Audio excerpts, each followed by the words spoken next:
Welcome. Tonight, we travel back in time to a place made of stone, stories, and silent footsteps.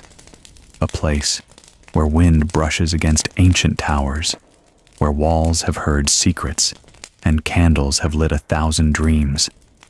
Let us walk together through a medieval castle, not during battle, not in glory, but in peace, in quiet, in daily life, where the real stories lived. The day begins, long before the sun rises. It is cold. The stone walls keep the heat out, and the cold in. You are inside the castle now. You wake not by alarm, but by a sound. Soft boots on old floors, a sleepy shuffle of a servant passing by. You are perhaps a kitchen maid, or a stable boy, or maybe the Lord's own scribe. Whoever you are, you rise slowly. Your bed is made of straw, with a wool blanket that scratches just a little. You hear the low crackle of a fire. In the kitchen below, the cook has already begun. She stirs porridge over a fire that's been burning since midnight. Bread dough is rising in wooden bowls, covered in rough cloth, dusted with flour. The castle begins to breathe, not loud, not fast, but steady, like the slow heartbeat of a place that has always existed. The great hall is empty. Sunlight tries to sneak in through narrow slits in the stone wall, but it only paints thin golden lines that fall on long wooden tables and cold iron chandeliers. A servant lights candles, one by one. Their hands are steady. They've done this every day for years. In the lower ward, the blacksmith wakes. He is old, his hands shaped like his tools. He doesn't rush. He knows. Everything in the castle takes time. He adds coal to the forge. The room begins to glow. Sparks rise. He sharpens a horseshoe in silence. Just outside, the stable boys feed the horses. Hay falls gently. The animals breathe deeply, their warmth fighting the morning frost. You walk past them, to the well, where water is drawn with a rope and wooden bucket. It creaks, rhythmically, like it always has. And above you, in the tallest chamber, the lady of the castle is still asleep. Her bed is four-posted, wrapped in heavy drapes. She will rise at dawn. Her maid will brush her hair 100 strokes. Not for beauty, but for ritual. Every day the same. Below, in the chapel, a monk lights a candle. He whispers a Latin prayer, and the sound echoes off the stone. Outside, the gatehouse slowly opens. A merchant enters, carrying bolts of cloth, some salt, and a small bag of pepper. He bows and waits for inspection. He knows. No one enters a castle without permission. The sun is gently rising now. A golden haze covers the outer stone courtyard. The morning mist slowly retreats, like a curtain being pulled back by nature herself. Inside, the kitchen is warm, scented with fresh bread, honey, and oats. The cook hums, barely audible. She knows the rhythm of the castle like the rhythm of her own breath. Wooden plates are laid out, each with a small loaf of bread, perhaps a bit of cheese, and, if lucky, a boiled egg. Servants eat first. Quietly, gratefully, they sit on a long bench, their backs straight. They don't speak unless spoken to, but their eyes show a kind of peace, because they know what the day will bring. It always brings the same. The Lord Squire walks up the narrow spiral stair, each step worn by hundreds of years. He holds a small jug of warm water. He will wake the Lord gently with a knock on the thick wooden door. Then a bow. Inside the chamber, the Lord stretches beneath his heavy wool cloak. He's not a king, but in these walls, he rules. He will dress in layers, soft linen, then wool, then perhaps a heavy outer tunic. Today, he may not ride. There are letters to read, matters to discuss with the steward, but But before all that, he walks to the chapel, because even a lord must bow before his God. The lady, too, is now awake. She sits near the tall window. Its glass is thin, wavy, rare. She sips from a pewter cup, perhaps warm wine with herbs. Her maid wraps her shoulders in fur. She opens a small wooden box. Inside are threads, needles, and delicate cloth. She embroiders a flower, a bird, maybe a symbol of her family crest. Each stitch, 1, 2, a breath. Time flows like her needle, slow and quiet. In the outer yard, the dogs bark softly. The hunt will not happen today, but the hounds are fed and brushed, just in case. The falconer passes by, a great bird on his gloved hand. Its eyes are sharp, but it does not move. Even the falcons feel the peace of this morning. The children, if there are any, are with the tutor, a monk, gentle but strict. He speaks Latin, teaches scripture, philosophy, and noble manners. The boys write with quills on scraped parchment, each letter slow and deliberate. There is no hurry. There is never a hurry inside stone walls, only order and silence. The steward, the one who manages all, walks with a scroll. He checks the stores of grain, the level of wine, the count of candles. Nothing is wasted. Everything is accounted for. The castle is not just a home. It is a living machine, each person a gear, each action part of the system. A bell sounds once, then again. Its echo bounces through the cold air. It is time for the castle to move into its full day. But there is no noise, no chaos, only rhythm, only routine. As the sun began to rise beyond the misty hills, the castle walls, still moist with dew, slowly warmed to the new day. Inside the stone chambers, life stirred quietly. Servants tiptoed through the halls, carrying wooden buckets of cold water fetched from the well. The lord and lady, still tucked in their heavy woolen blankets, were awakened not by alarm, but by the sound of rustling tapestries and the soft knock of a chambermaid. For nobles, mornings began with hand-washing using scented water, often infused with herbs like lavender or rosemary. A simple breakfast followed, perhaps porridge with honey or a slice of warm bread, freshly baked in the castle's ovens. In contrast, the servants' day had started long before dawn, sweeping the great hall, lighting fires in cold chambers, and preparing food for the day ahead. Their lives ran quietly in the background, yet they formed the heartbeat of the castle. The castle kitchen was a world of its own, warm, bustling, and filled with the aroma of baked bread, boiling broths, and spiced meat. It was often located in a separate building or a fire-proofed wing to reduce the risk of fire. Cook fires crackled, iron pots simmered, and kitchen boys scurried between tables, grinding herbs with pestles, while the cook, usually a woman of great skill, directed the morning meal. Meat was a sign of wealth, and while the lord's table might see venison, boar, or swan, the servants often dined on pottage, a thick vegetable stew. Nothing was wasted. Even stale bread had purpose, used as trenchers, small plates for serving food. The kitchen was the engine of the castle, unseen, yet always essential.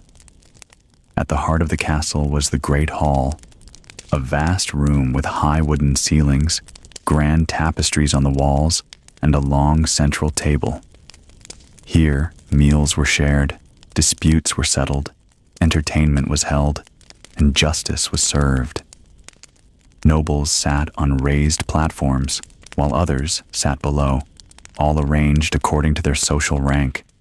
Meals were occasions of ceremony. Sometimes minstrels would play music, sometimes jesters would perform. But the hall was not just for joy. It was also where the Lord would issue commands, knights would be sworn in, and feasts would celebrate marriages, treaties, or victories. In the center of the castle, beneath high wooden beams blackened by centuries of smoke, stood the great hall, the very heart of medieval life. It was here the Lord held court. Long oak tables lined the stone floor, often covered in rushes mixed with herbs to mask the smells of feasts, dogs, and men. Candles flickered in the chill air, casting dancing shadows across stained glass windows. Here, disputes were settled, taxes were collected, and alliances were forged, sometimes with a handshake, sometimes with a marriage. The hall was noisy, filled with the clank of goblets and the laughter of knights. Boars roasted on spits, and minstrels strummed lutes in the background, while the Lord sat at a raised dais watching everything. But after the guests had gone, and the fire had dimmed, the echo of footsteps often remained. Servants whispered of spirits, shadows of old feasts never quite leaving. Beneath the great hall, in the belly of the castle, lay the kitchens, a smoky, chaotic world of fire and knives. The cook, often the second most powerful person after the steward, ruled with a wooden spoon and iron will. There were no stoves, only hearths large enough to walk into. Bread baked in stone ovens. Meat smoked in open fires. Barrels of ale rolled across the stone floors. Young kitchen boys scurried with platters, and scullery maids scrubbed pots until their fingers bled. But it was not just food being made. Gossip brewed like stew here. The kitchen knew everything. Who was in love, who was in trouble, and who might disappear after dark. Above the hall, away from the noise and politics, was a private chamber known as the solar, a room where the Lord's family could retreat. Sunlight filtered through the narrow windows onto embroidered cushions, and the air was scented with lavender kept in small clay pots. The lady of the castle sat here, spinning wool, reading illuminated texts, or writing letters by candlelight. Children played with carved wooden toys, and sometimes, if the Lord was not hunting, the room filled with soft music, chess games, and quiet talk. It was a rare place of peace, but still, the thick stone walls reminded everyone that danger was never far. Tucked behind thick wooden doors was the armory, a cold, metal-smelling chamber lined with spears, swords, and crossbows. Chainmail hung like heavy curtains, and the clatter of sharpening echoed off the walls. The blacksmith's hammer rang from nearby, shaping iron into protection and death. Knights and squires trained in the yard below, but here, this is where war slept, and sometimes it stirred. Old shields bore dents from forgotten battles, and ancient helmets still carried the scent of sweat and fear. Even in times of peace, the castle remembered violence and prepared for its return. Atop the highest tower, where the wind bit hardest, stood the sentinels. Wrapped in woolen cloaks, they watched day and night. They saw the forest move like waves in a sea. They saw smoke rise from distant chimneys. They saw travelers, traders, and sometimes raiders. This was the castle's eye, ever open. A lone bell sat beside the guard. One ring meant a visitor. 2 rings meant danger. But most nights, there were no bells.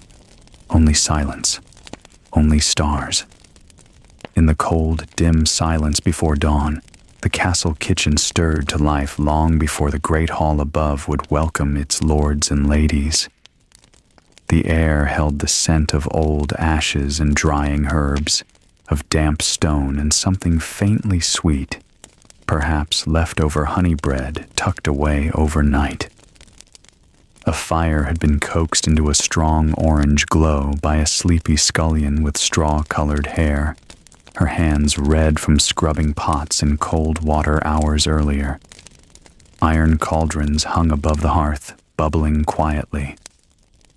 A heavy-set cook, wrapped in layers of wool and apron, stirred slowly, humming a hymn no one recognized. The servants spoke little.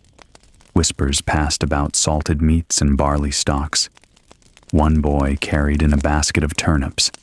Another placed eggs gently in a wooden bowl as if cradling treasure. No one looked one another in the eye.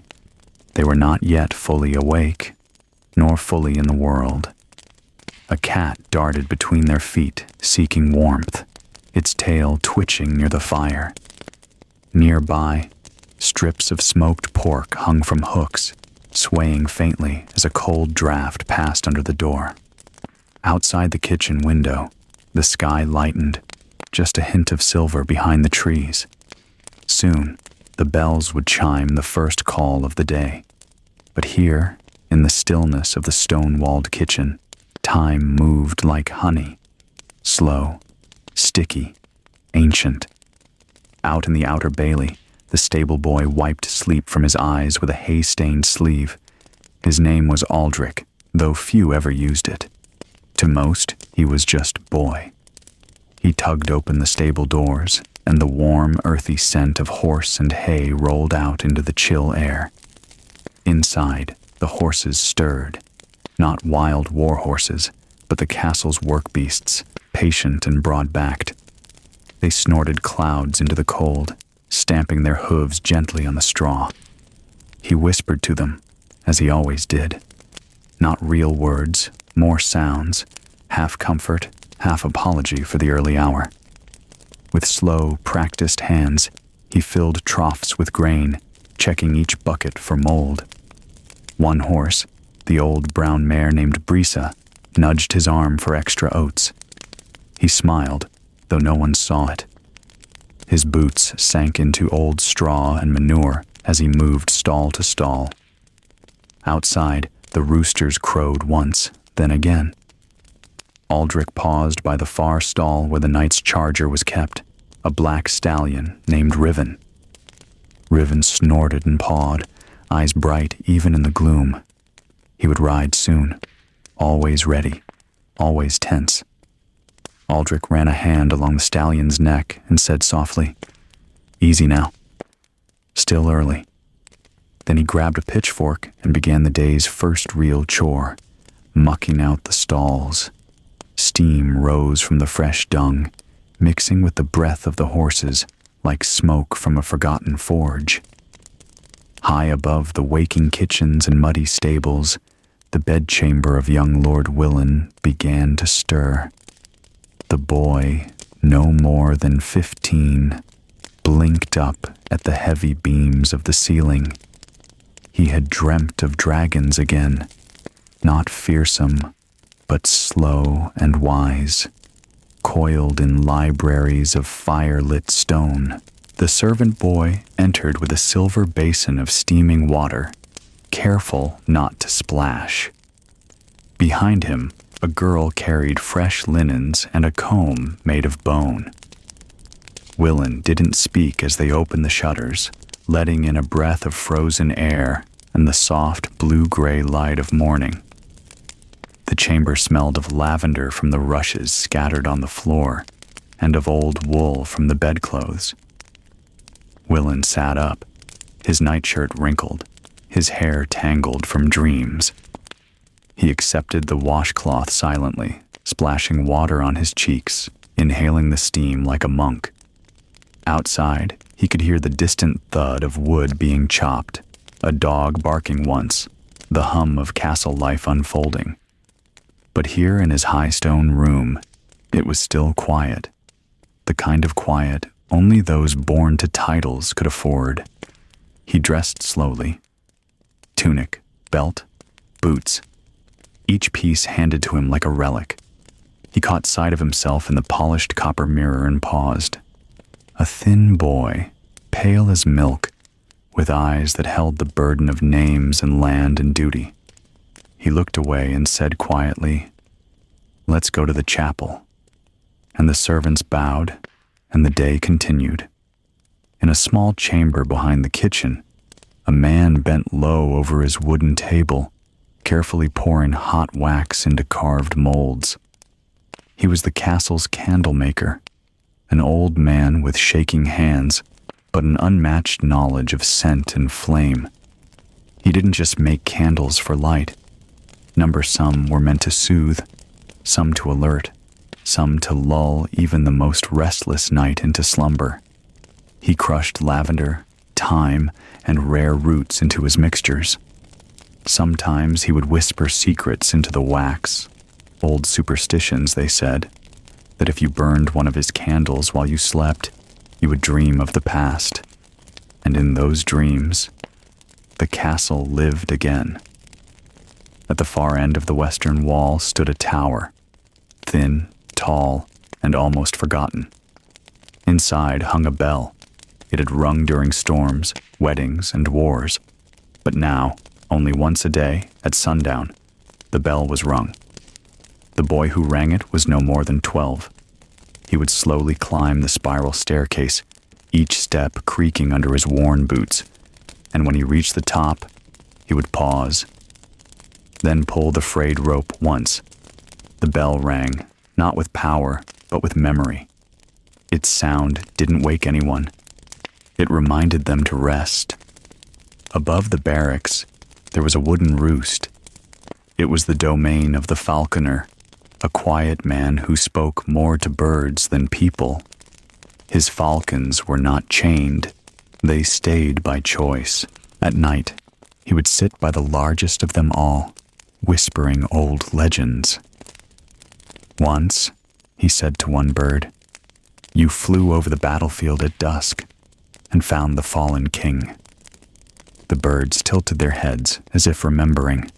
The wind outside howled. But within the roost, time perched still, feathered, silent, and watching. Hidden behind ivy and forgotten hedges was the oldest well in the castle. They called it the Heart.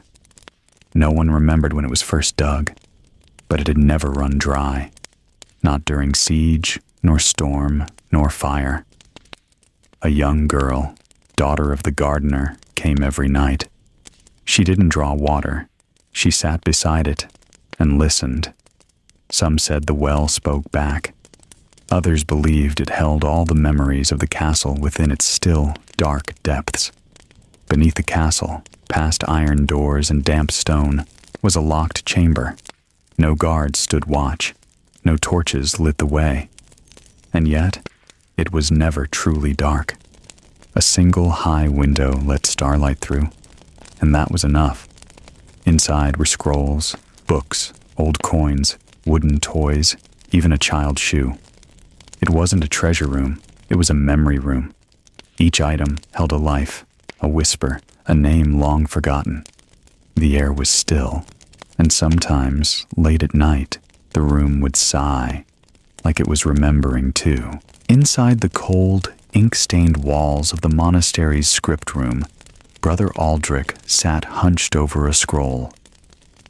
His fingers trembled as he dipped his quill into the black ink, for he was writing not scriptures, but a secret confession. He wrote of a hidden passage under the castle, one only he and a few dead men had known. A tunnel carved long ago by war prisoners, stretching from the well in the lower courtyard to the forest edge beyond the cliffs. Aldrich confessed to sealing it shut after the fire took the lives of the old queen and her guard. He blamed himself. He had seen the smoke first and had done nothing. He folded the scroll carefully and tucked it into a hollowed section behind the altar, marked only by a faded carving of a falcon. Then he knelt and whispered, "Forgive me, for silence was my shield and my sin." Beyond the castle walls, in the dense forest, whispers of rebellion stirred with the rustling leaves. A young woman named Lynette, once a servant in the kitchens, had taken refuge here. Her father had been hanged for stealing a loaf of bread. Since then, her heart burned with quiet vengeance. She had gathered a small group, hunters, exiles, and the disillusioned. They met under moonlight, around a stone circle, speaking in low tones of returning justice to the land. Lynette held the tattered banner of the old kingdom, hidden in a satchel. "We do not seek war," she said, "but we will no longer bow." The wolves howled in the distance as if echoing her oath. On the northern wall of the castle, a lone guard stood during the night watch. His name was Taryn, a veteran too tired for glory but too stubborn to die. From this height, he could see the distant flickers of campfires in the woods. He tightened his grip on his spear. Something was coming. He didn't know what, just that the quiet felt too loud tonight. Then, out of the fog, he spotted movement. A figure dragging something heavy. Another, then another. Silent, purposeful. Taryn didn't sound the horn. He just watched. In the castle cellar, where barrels of wine lined the walls and rats ruled the floor, strange symbols had begun appearing in chalk. Servants whispered of ghosts, but the truth was stranger. An old woman, eyes clouded with cataracts, had been scratching messages no one understood. "She speaks to the stone," one stable boy claimed, "listens to its groans." Tonight, the symbols glowed faintly, as if absorbing torchlight. The air grew colder. Beneath their feet, a low hum began, like something ancient waking up. And the cellar door slowly creaked open, on its own. High above, where the wind bit the stone towers, a falcon circled, its feathers dark as midnight, eyes golden like flame. It had not been seen for a generation. The castle's oldest legend said when the falcon returned, so too would the truth buried in the walls. As it landed on the broken gargoyle above the chapel, the storm began. Lightning split the sky. In the great hall below, the young prince, now almost a man, stood up from his chair and whispered, "The past is not dead, it's only sleeping." Beneath the dusty stone floor of the old castle's forgotten library, a hollow echo rang out as the prince tapped curiously along the far wall, a sound different, hollow. His fingers trembled as he pushed a panel of stone that creaked, giving way to a pitch-black stairwell spiraling downward. The prince lit a small oil lamp, and the shadows on the wall danced wildly. As he stepped into the unknown, the air turned colder. Spiderwebs brushed against his face. The smell of parchment and time grew thicker. The tunnel led him to a hidden scriptorium, a room filled with ancient scrolls, forbidden knowledge, and a single open book resting on a pedestal. The title read, "The Blood Oath of the First King." As the prince leaned in to read the first page, the flame flickered, and the room groaned as if awakened. The words began to glow, not just written, but spoken aloud in a whisper that only he could hear. It spoke of betrayal, of a brother who once murdered a king for the crown and cursed the bloodline forever. It spoke of a dagger lost in time, needed to lift the curse. The book ended with a riddle. Where iron weeps and time forgets, the blade awaits the hand of regret. The room began to tremble slightly. The book closed on its own.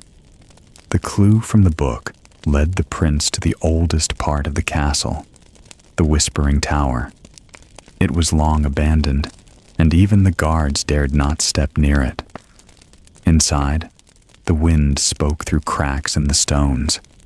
Faint whispers, almost like voices from another age.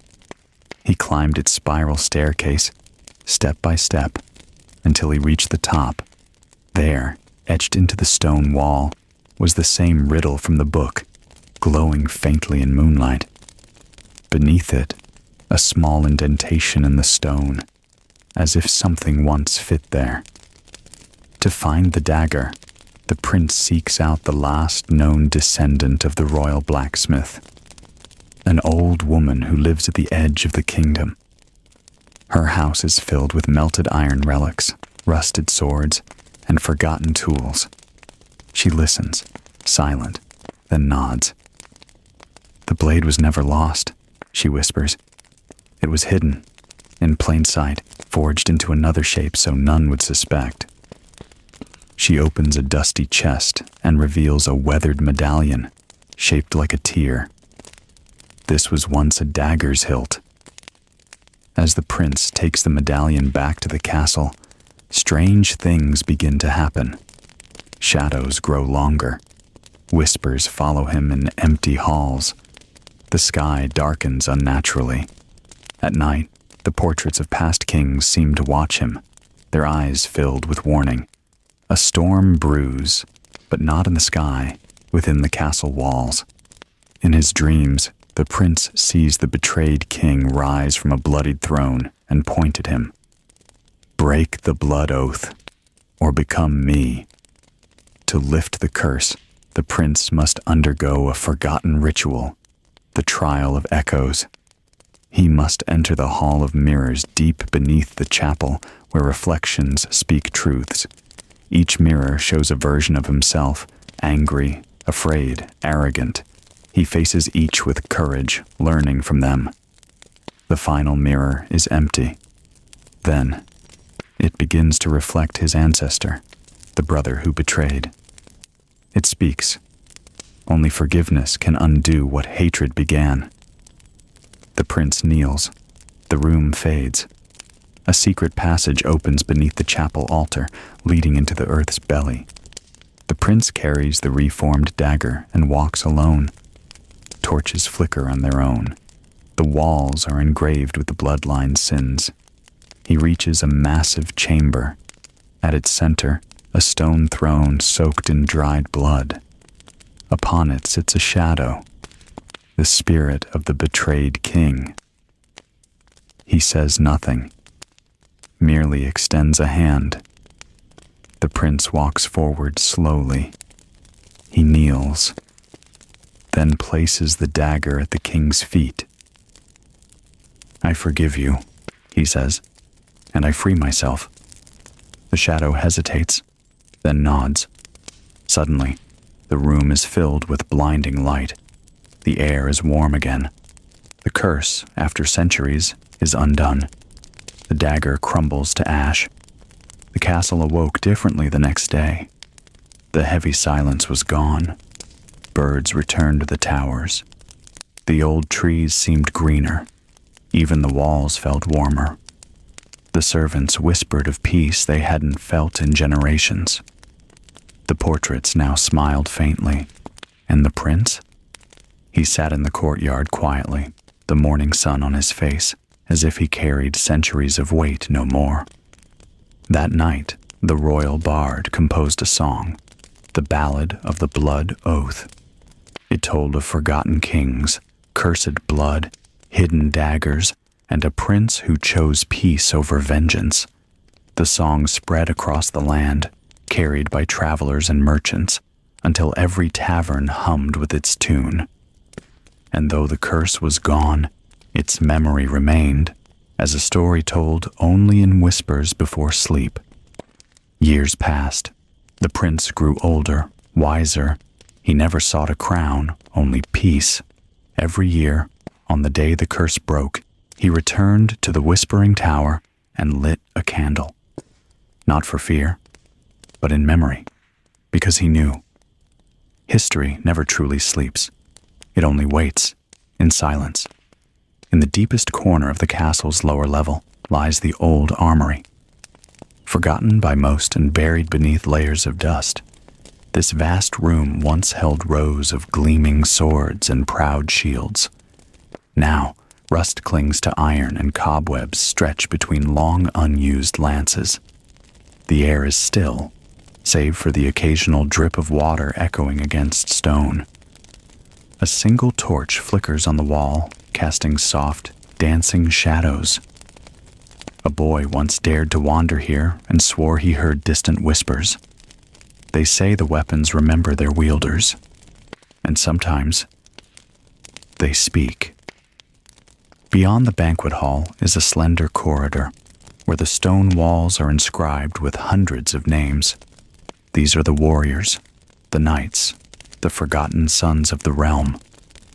No one visits this hallway anymore, but every name carved here once belonged to a soul who lived, fought, and fell.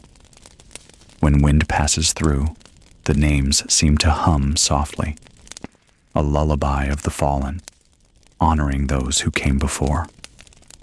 Under the gentle moonlight, the Queen's garden becomes a world of silver and stillness.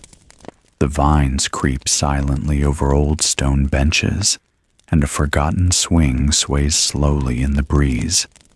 Night-blooming flowers release a scent that once marked the arrival of royalty. No footsteps tread here now, but if one listens closely, they might hear the soft laughter of a queen long gone, echoing faintly among the roses. Atop the eastern tower lived the lantern keeper.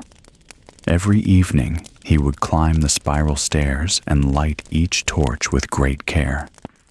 His hands moved slow, his eyes tired but proud.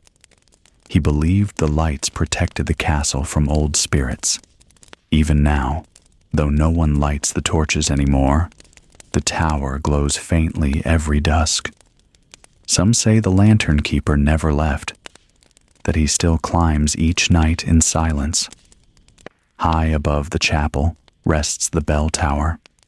Its great bronze bells once rang through the valley, calling villagers to feast or warning of danger. Now they hang still, heavy, and silent. The ropes are worn, birds nest in the rafters. But on some foggy mornings, when mist curls around the castle, a faint bell chime echoes, though none have rung them in years. Beside the royal library was the scribe's chamber, a tiny room filled with parchment, ink pots, and worn quills. Here, an old man once wrote every tale, every battle, every birth. His candle burned through storms and silence alike. It's said that the last page he wrote vanished before anyone could read it. Even today, sometimes the smell of ink lingers in that room, and the candle lights itself on stormy nights.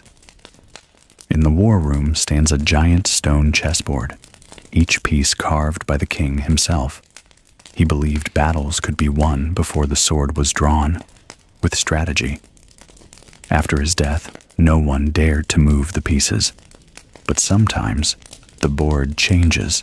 A knight piece leans forward, a bishop tilts, as though an invisible game continues, one side waiting for checkmate. The grand dining hall, once alive with music and laughter, now lies in silence. The long wooden table stretches into darkness, plates untouched, goblets empty. Tapestries hang, faded but proud. Yet, on stormy nights, the sounds return, faint forks clinking, low murmurs, the hum of an ancient feast, as though memory itself dines in the dark. In the castle courtyard stands a fountain of white marble.